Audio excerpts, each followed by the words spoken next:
মাসব্যাপী সিয়াম সাধনার পর আনন্দে মাতোয়ারা গোটা দেশ। ঈদ জামাতে সারা দেশে মুসল্লির ঢল, মুসলিম উম্মার কল্যাণ ও বিশ্বের শান্তি কামনায় দোয়া। ঈদের দিনে বিনোদন কেন্দ্রগুলোতে ভিড়, দক্ষিণাঞ্চলে ছোটদের সঙ্গে আনন্দে মেতেছেন বড়রাও। বিভিন্ন রাইডে চড়ে শিশুদের উচ্ছ্বাস। চিকিৎসক শূন্যতায় ভুগছে দক্ষিণাঞ্চলের স্বাস্থ্য কেন্দ্রগুলো, মিলছে না কাঙ্ক্ষিত সেবা, ক্ষুব্ধ রোগী ও স্বজনরা। চিঠি চালাচালি করে সমাধানের চেষ্টায় প্রশাসন। এবং ভাঙনে বিলীন হচ্ছে একের পর এক জনপদ। ভোলা সদরের নদীগর্ভে চলে গেছে 400 মিটার এলাকা। হুমকিতে আরও 4 ইউনিয়ন। টেকসই বেড়িবাঁধ নির্মাণের দাবি।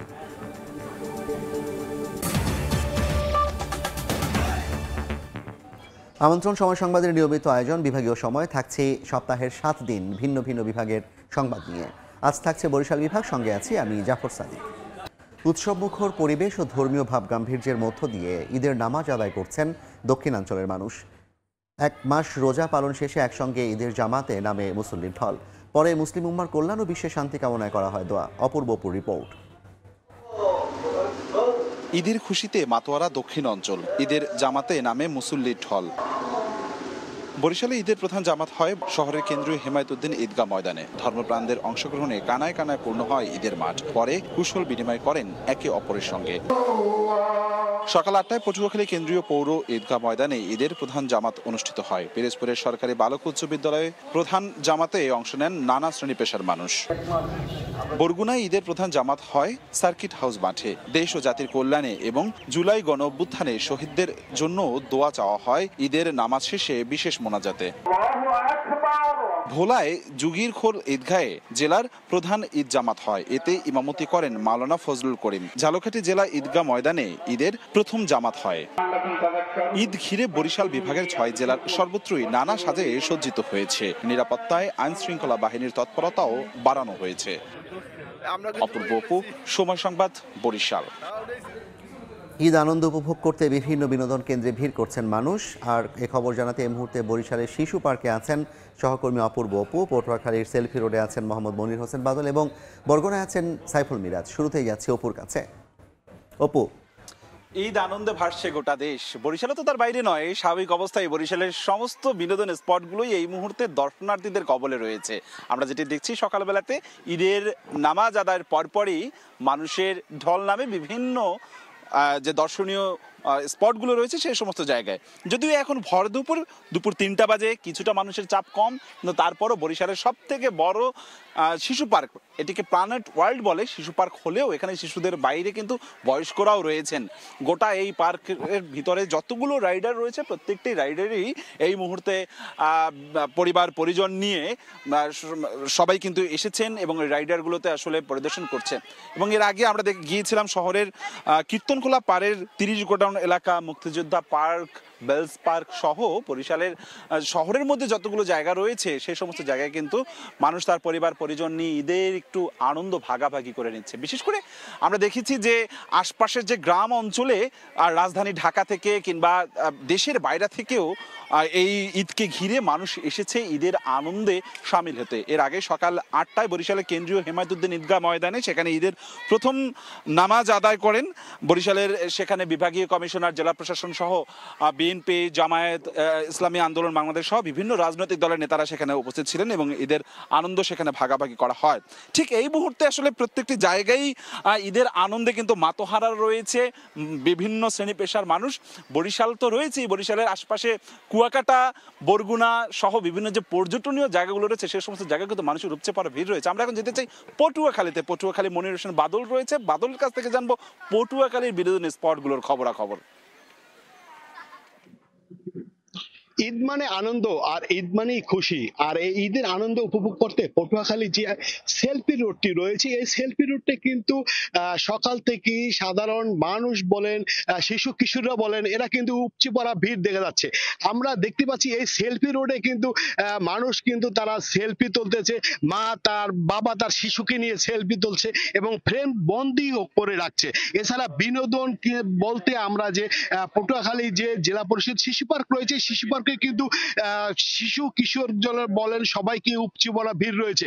আর আমরা এই যে সেলফি রোডে আপনি দেখতে পাচ্ছেন যে বিভিন্ন উপজেলা থেকে কিন্তু তা মেয়েরা এবং ছেলেরা বলেন বিভিন্ন বয়সীর মানুষ কিন্তু এই সেলফি রোডে সেলফি তুলতে আসছে এবং তারা কিন্তু সেলফি তুলছে। আর এই সেলফি রোডটা কিন্তু আসলে একটি আলোচিত সেলফি রোড। এখানে যে মানুষ কিন্তু পটুয়াখালী শুধু শহরের মানুষ না, জেলার বিভিন্ন দূর দূরান্ত থেকে এবং বাংলাদেশের বিভিন্ন প্রান্ত থেকে কিন্তু এই সেলফি রোডে তারা আনন্দ উপভোগ করে। যেহেতু আজকে ঈদের দিন, আর ঈদের দিনটি আসলে মানুষ একটি ছেলে মেয়েদের এবং ছোট ছোট শিশুদেরকে নিয়ে আনন্দ উপভোগ করতে পটুয়াখালী বিভিন্ন বিনোদন কেন্দ্রের ভিতরে এই সেলফি রোডটি অন্যতম একটি বিনোদন কেন্দ্র। এবং এই বিনোদন কেন্দ্রে কিন্তু সেলফি রোডে আসে এবং তারা সেলফি তুলে চলে যাচ্ছে। আর এই ঈদকে যদি আমরা বলি যে যেহেতু 30টা রমজান ছিল, এই রমজানকে ঘিরে কিন্তু ছোট ছোট শিশুদের মধ্যে একটি আনন্দ রয়ে যায়। এই ছোট ছোট শিশুরা কিন্তু আজকে কিন্তু এই সেলফি রোডে এসেছে। আর যেহেতু এখন ভর দুপুর রয়েছে, এই ভর দুপুরে কিন্তু সেলফি রোডে প্রচুর পরিমাণ সাধারণ দর্শনার্থী রয়েছে। এছাড়া আমি যদি পর্যটন কেন্দ্র কুয়াকাটার কথা বলি, কিন্তু কুয়াকাটায় কিন্তু আজকে কিন্তু সারা দিনই কিন্তু স্থানীয় পর্যটক সহ দেশের বিভিন্ন প্রান্ত থেকে পর্যটক আসতে শুরু করেছে এবং বিকালে কিন্তু পর্যটকদের একটি মিলন মেলা হবে এই সমুদ্র সৈকত কুয়াকাটায়। আর আমি এই যে সেলফি রোডটা দেখতেছি না, এই সেলফি রোডটা কিছুক্ষণ আগে কিন্তু পর্যাপ্ত পরিমাণ দর্শনার্থী এবং শিশুকর ছিল, এখনো বর্তমানে পর্যটক রয়েছে এই সেলফি রোডে। আমরা বিনোদন কেন্দ্রের খবর জানতে আমরা চলে যাব বরগুনা, সেখানে আছে সহকর্মী সাইফুল মিরাজ। দেখুন, ঈদের এই ছুটিতে বরগুনার পর্যটন কেন্দ্রগুলোতে দর্শনার্থীদের উপচে পড়া ভিড় পড়েছে। আমরা এই মুহূর্তে রয়েছি Barguna Suranjana eco tourism and রিসোর্টে। এটি বরগুনা সদর উপজেলার বিষখালী নদীর তীরবর্তী সংরক্ষিত বনের নিকটে অবস্থিত। এখানে মানুষের পদচারণায় এই পর্যটন কেন্দ্রটি একেবারে ভরে গেছে। এখানে বিভিন্ন বয়সী মানুষ, বিশেষ করে তরুণ তরুণী এবং শিশু কিশোরদের উপস্থিতি বেশ লক্ষণীয়। বিভিন্ন সাজ পোশাকে তারা এই পর্যটন কেন্দ্রে ঘুরতে এসেছেন। এছাড়াও বরগুনার যে আরো বেশ কয়েকটি পর্যটন কেন্দ্র রয়েছে, বরগুনার গুলবুনিয়া, এরপর সোনাকাটা, হরিণকাটা, শুভ সন্ধ্যা, সেই সব জায়গাগুলোতেও কিন্তু পর্যটকদের উপচে পড়া ভিড় রয়েছে। আমরা পর্যটকদের সঙ্গে কথা বলে জেনেছি যে ঈদের এই ছুটিতে এবং এই তীব্র তাপদাহে তারা কিন্তু জনজীবন যে অতিষ্ঠ হয়ে পড়েছে, এজন্য তারা বিভিন্ন জায়গায় তারা ছুটে বেরিয়েছেন। গরমে অতিষ্ঠ হয়ে তারা বিশেষ করে প্রাকৃতিক সৌন্দর্য সমৃদ্ধ বা প্রকৃতির সন্নিকটে যেতে তারা একেবারে ছুটে এসেছেন। আমরা এখানকার যে পর্যটন কেন্দ্রের যেসব উদ্যোক্তারা রয়েছেন তাদের সঙ্গে কথা বলেছি। তারা আমাদেরকে জানিয়েছেন যে চলতি বছর এই ঈদুল ফিতরকে কেন্দ্র করে তারা কিন্তু বেশ প্রস্তুতি আগেভাগেই সেরে ফেলেছেন এবং এখন কিন্তু পর্যটন স্পটগুলোতে পর্যটকরা আসা শুরু করেছেন। তারা কিন্তু বিভিন্ন ধরনের সুযোগ সুবিধাও নিশ্চিত করছেন পর্যটকদের জন্য। বিশেষ করে যেসব জায়গায় হোটেল মোটেল রেস্টুরেন্ট রয়েছে সেই সব জায়গাগুলোতেও কিন্তু আগাম বুকিং ইতিমধ্যে সম্পন্ন হয়ে গেছে। এছাড়া কিন্তু যে বিশেষ করে যেসব জায়গাগুলো একেবারে নদীর তীরবর্তী এবং নদীর মোহনায় সেসব জায়গাগুলোতেও কিন্তু পর্যটকদের পদচারণায় মুখরিত হয়ে উঠেছে। তো এই ছিল বরগুনা থেকে আমার কাছে সবশেষ। ঈদ আনন্দ উদযাপনের খবর জানছিলাম বরিশাল, পটুয়াখালী এবং বরগুনা থেকে। বরিশাল বিভাগের জেলা হাসপাতাল, উপজেলা স্বাস্থ্য কমপ্লেক্সগুলোতে অর্ধেকেরও বেশি চিকিৎসক পদ শূন্য রয়েছে। এতে চরমভাবে ব্যাহত হচ্ছে চিকিৎসা সেবা। রোগীরা কাঙ্ক্ষিত সেবা না পাওয়ায় ক্ষুব্ধ। চিঠি চালাচালি করে সমাধানের চেষ্টা চলছে বলে দাবি মাঠ প্রশাসনের। বিস্তারিত অপূর্বপুর রিপোর্টে। চরম চিকিৎসক সংকটে নিজেই রুগ্ন ভোলার তজুমুদ্দিন উপজেলা স্বাস্থ্য কমপ্লেক্সটি। অন্য চিকিৎসক না থাকায় গত 1 মাস উপজেলা স্বাস্থ্য ও পরিবার পরিকল্পনা কর্মকর্তা ডাক্তার মোহাম্মদ রাহাত হোসেন একাই ইনডোর ও আউটডোর সেবা দিয়েছেন। তবে গত সপ্তাহে 2 জন মেডিকেল অফিসার যোগদান করায় মুমূর্ষু অবস্থায় থেকে কিছুটা উন্নতি হয়েছেন। 15 চিকিৎসকের মধ্যে বর্তমানে আছেন মাত্র 3 জন। 25 জন সিনিয়র স্টাফ নার্সের মধ্যে কর্মরত আছেন মাত্র 9 জন। টেকনিশিয়ানের অভাবে বন্ধ আছে সব ধরনের পরীক্ষা নিরীক্ষা। এতে চিকিৎসা ভোগান্তিতে উপজেলার 4 লক্ষাধিক মানুষ। ওরকম কোনো চিকিৎসা হইতেছে না যে মানে দ্রুত ট্রিটমেন্ট সুস্থ হওয়ার মতন। হাসপাতালে প্রচুর ডাক্তার দরকার, কিন্তু তার পরিবর্তে আছে মাত্র একজন ডেন্টাল ডাক্তার। কতটা বিব্রতকর অবস্থা আসলে আপনারা বুঝতে পারেন যে আসলে এভাবে আমরা কীভাবে ম্যানেজ করি। সকাল নাই, দুপুর নাই, দেখা যায় যে আমাদের দুইজনেরই, আমরা দুইজনই সারাদিন হসপিটালে, দিন রাত 24 ঘন্টাই মানে এখানেই কর্মব্যস্ততার মধ্যে আমাদের থাকতে হয়। ঢাকা কুয়াকাটা মহাসড়কের পাশে অবস্থিত বরগুনার আমতলীর 50 শয্যা বিশিষ্ট উপজেলা স্বাস্থ্য কমপ্লেক্সের একই অবস্থা। এখানে 22 জন চিকিৎসকের আছেন মাত্র 4 জন। সকালবেলা আসছি, এখনো তো ডাক্তার পাইনি, কোনো চিকিৎসা নাই, আমরা বাড়ি চলে যাইতেছি। 22 জন চিকিৎসকের পদ রয়েছে, তারপর আমরা এখানে মাত্র 4 জন চিকিৎসক কাগজে কলমে থাকলেও মূলত প্র্যাকটিক্যালি 2 জন চিকিৎসক আছে। স্বাস্থ্য অধিদপ্তর আশ্বাস দেন যে দিবেন এবং চিকিৎসকও পাঠান, কিন্তু সেটা প্রয়োজনের তুলনায় অনেক কম। চিকিৎসক সংকটে থুবড়ে আছে ঝালকাঠি সদর সহ সবগুলো উপজেলা স্বাস্থ্য কমপ্লেক্স। প্রাইভেট চেম্বার বা ক্লিনিকই চিকিৎসা সেবা কেনাবেচা হয় বলে অভিযোগ রোগী ও স্বজনদের। ডাক্তার সংকট আমরা আছে জানি, কিন্তু যারা দায়িত্বে আছে তারা তো থাকবেন। এই জায়গায় বইয়ে চিকিৎসা করে, বাইরে যাইয়ে কয় 700 টাকা টিকিট। এই পরিস্থিতিতে আমাদের মেডিকেল অফিসার পাওয়ার জন্য আমরা ঊর্ধ্বতন কর্তৃপক্ষের কাছে লিখিত আবেদন দিয়েছি, চাহিদা পাঠিয়েছি এবং তারা আশ্বাস দিয়েছে তারা ডাক্তার পাঠাবেন। অচল অবস্থা খোদ বিভাগীয় শহর বরিশালও। জেলার 10 উপজেলায় চিকিৎসক সংকট, নেই সব ধরনের রোগ নির্ণয়ের মেশিনারিজ। ক্ষুব্ধ ভুক্তভোগীরা। কাঙ্ক্ষিত সেবা দেয়া চ্যালেঞ্জ হলেও চেষ্টার ত্রুটি নেই বলছেন সংশ্লিষ্টরা। 2.5 ঘন্টা বসে অন্য ডাক্তার দেখাইয়ে চলে যেতেছে। জনগণের যে কাঙ্ক্ষিত সেবা দিতে চেয়েও পাচ্ছি না। নিজেদের মধ্যে একটা রোস্টারের মাধ্যমে সারা বরিশাল বিভাগের কোনো হাসপাতালে যাতে চিকিৎসা সেবার সামান্যতম ত্রুটি না হয় সেদিকে খেয়াল রাখবো এবং মানুষকে একটা সুন্দর স্বাস্থ্যসেবা ঈদের মধ্যে যাতে দিতে পারবো সেই জন্য আমরা পরিকল্পনা নিয়েছি। বরিশাল বিভাগে 1250 জন চিকিৎসক থাকার কথা থাকলেও অর্ধেকেরও কম পদায়ন রয়েছে বলে জানিয়েছে বিভাগীয় স্বাস্থ্য দপ্তর। অপূর্ব অপু, সময় সংবাদ, বরিশাল। ভাঙছে মেঘনার তীর। এরই মধ্যে ভোলা সদর উপজেলার প্রায় 400 মিটার অংশ নদীগর্ভে বিলীন হয়ে গেছে। হুমকিতে আছে 4 ইউনিয়নের শিক্ষা প্রতিষ্ঠান, বসতবাড়ি এবং শহর রক্ষা বাঁধ। ভাঙন রোধে স্থায়ী টেকসই বেড়িবাঁধ নির্মাণের দাবি এলাকাবাসীর। অবশ্য স্থায়ী ব্যবস্থা নেওয়ার আশ্বাস পানি উন্নয়ন বোর্ডের। ভাঙছে নদী তীর, বিলীন হচ্ছে জনপদ। ভোলার সদর উপজেলার শিবপুর মাছঘাট সংলগ্ন 500 মিটার এলাকায় ভাঙন দেখা দিয়েছে মেঘনা নদীতে। যদি এভাবে ভাঙতে থাকে তাহলে আমাদের এই শিবপুর তথা ভোলা একদম বিলীন হওয়ার পথে। বেড়িবাঁধ যদি এটা ছুটে যায়, ছুটে গেলে ভোলা সদর ডিসি অফিস টফিস যাওয়ার মধ্যে সম্পূর্ণ অফিস মানে ডুবতে থাকবো। সিসি ঢালাইয়ের ব্লক চাই, দীর্ঘ টেকসই বাঁধ চাই। নদী তীর রক্ষায় বর্তমানে জরুরি ও পরে স্থায়ী ব্যবস্থা নেয়ার আশ্বাস পানি উন্নয়ন বোর্ডের। ডিপিপিটা পাশ হয়ে গেলে পরে এখানে প্রায় 4 কিলোমিটার দৈর্ঘ্যে নদী তীর সংরক্ষণ এবং বন্যা নিয়ন্ত্রণ বাঁধ রিহ্যাবিলিটেশন এখানে অন্তর্ভুক্ত আছে। সেক্ষেত্রে এটা পার্মানেন্টলি নদী ভাঙন থেকে মুক্ত করা যাবে বলে আশা করা যায়।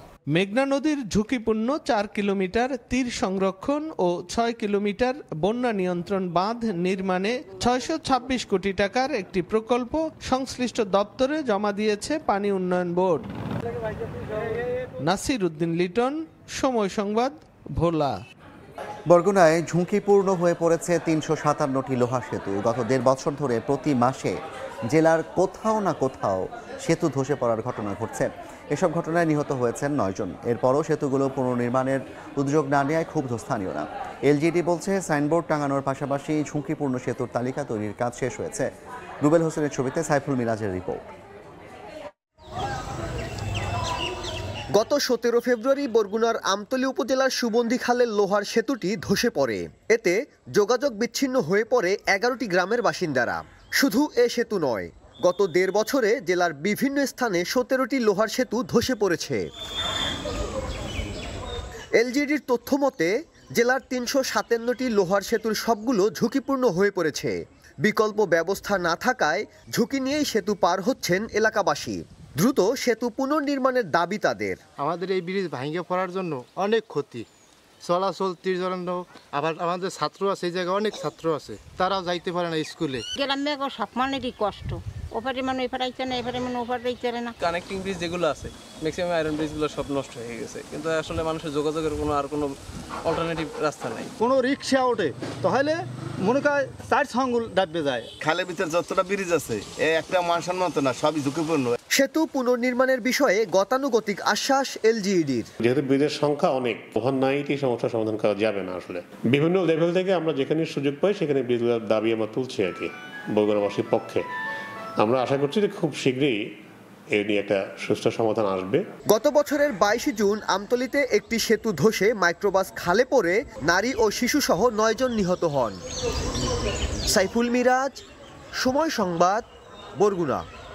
খনন না করায় ভরাট হয়ে গেছে পিরোজপুরের বলেশ্বর নদ। পরিস্থিতি এমন তৈরি হয়েছে যে মাঝ নদে হাঁটু পানি, এতে ব্যাহত হচ্ছে নৌযান চলাচল। অন্যদিকে পৌরসভার একমাত্র ওয়াটার ট্রিটমেন্ট প্ল্যান্টে এই নদ থেকে পানি উত্তোলন করলেও এখন তা মিলছে না। জিয়াউল হকের পাঠানো তথ্য ছবি নিয়ে রিপোর্ট।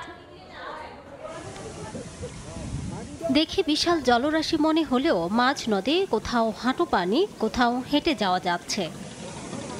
দীর্ঘদিন খনন করা হয় না পিরোজপুরের বলেশ্বর নদ। পলি জমে ভরাট হয়ে গেছে নদের তলদেশ। এতে একদিকে ব্যাহত হচ্ছে নৌযান চলাচল, অন্যদিকে পৌরসভার একমাত্র ওয়াটার ট্রিটমেন্ট প্ল্যান্ট এই নদ থেকে পানি উত্তোলন করলেও এখন তা মিলছে না। এতে পৌর এলাকায় দেখা দিয়েছে পানি সংকট।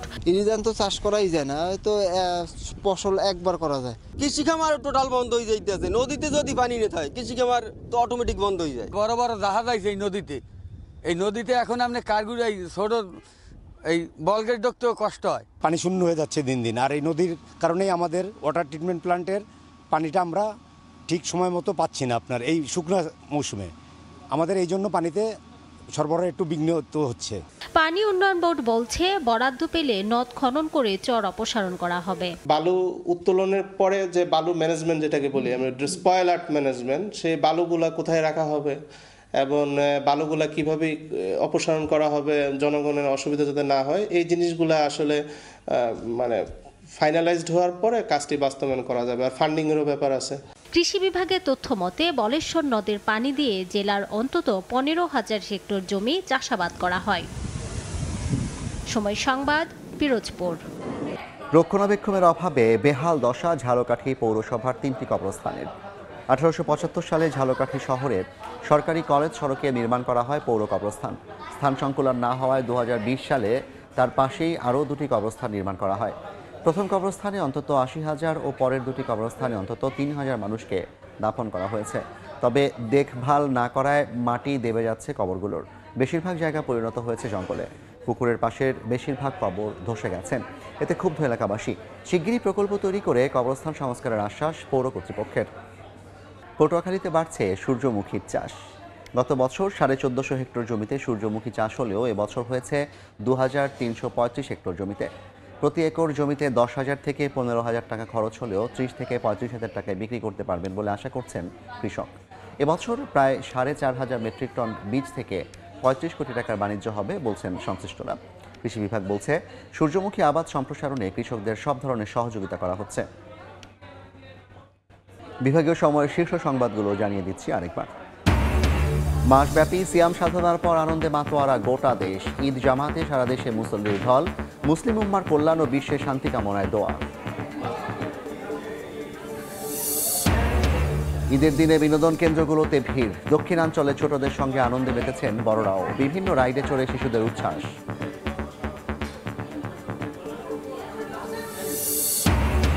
এবং চিকিৎসক শূন্যতায় ভুগছে দক্ষিণাঞ্চলের স্বাস্থ্য কেন্দ্রগুলো। মিলছে না কাঙ্ক্ষিত সেবা, ক্ষুব্ধ রোগী ও স্বজনরা। চিঠি চালাচালি করে সমাধানের চেষ্টায় প্রশাসন।